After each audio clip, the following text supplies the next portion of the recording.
saya setuju nasihatnya bahwa kalau lu rendah, jangan minta nomor telepon kepada orang yang derajatnya lebih tinggi, posisinya lebih tinggi. Tapi bukan terkait sopan santun. Karena kalau masalahnya sopan santun, coba perhatikan betapa diskriminatifnya konsep ini. Orang rendahan minta nomor ke yang derajatnya lebih tinggi disebut tidak sopan.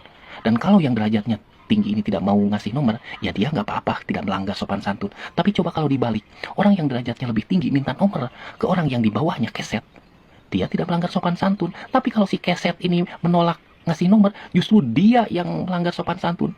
Konsep sopan santun apa? Yang hanya merugikan satu pihak. Lalu di posisi mana si derajatnya lebih tinggi ini melanggar sopan santun? Assalamualaikum warahmatullahi wabarakatuh. Halo, berjumpa lagi dengan saya Ahmad Jumadil.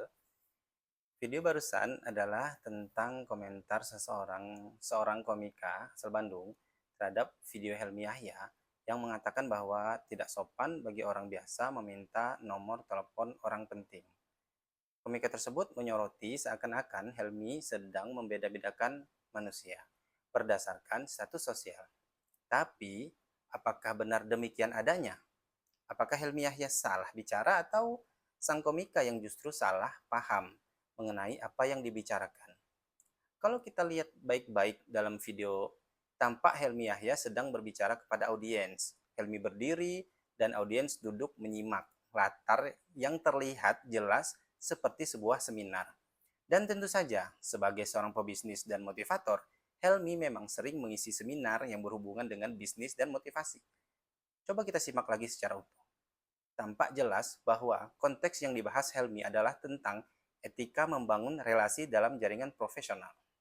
Sedangkan komentar sang komika sangat jauh dari konteks itu.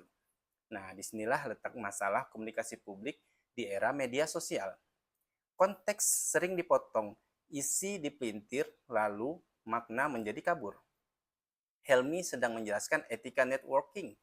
Bagaimana cara menjaga hubungan dengan figur penting agar tidak terkesan serampangan.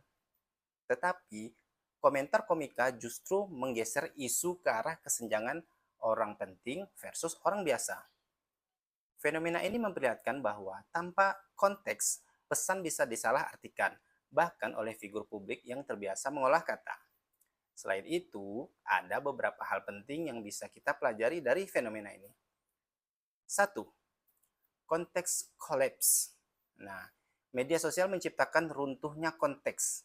Pesan yang lahir di ruang tertentu, seminar, motivasi, masuk ke ruang digital, lalu ditafsir bebas tanpa batas. Nah, yang kedua, bias audience. Orang sering masuk ke konten dengan frame mereka sendiri. Kalau sudah punya kecurigaan terhadap tokoh tertentu, pesan apapun akan ditangkap sesuai bias itu. Nah, kalau yang ketiga, keterbatasan format media.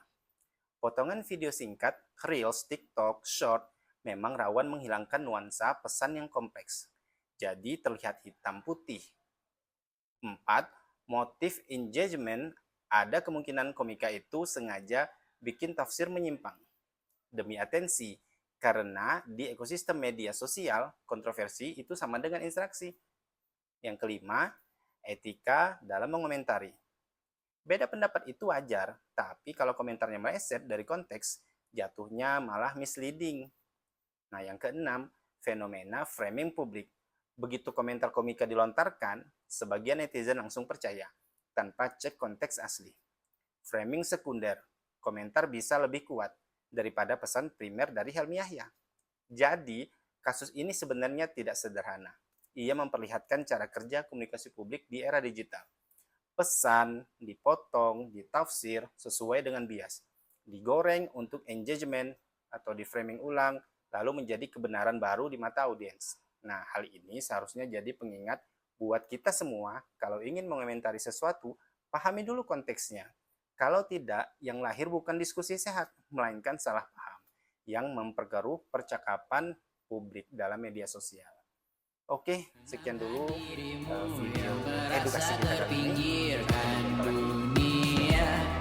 Tak pernah adil, kita semua gagal. Angkat minumanmu, bersedih bersama-sama.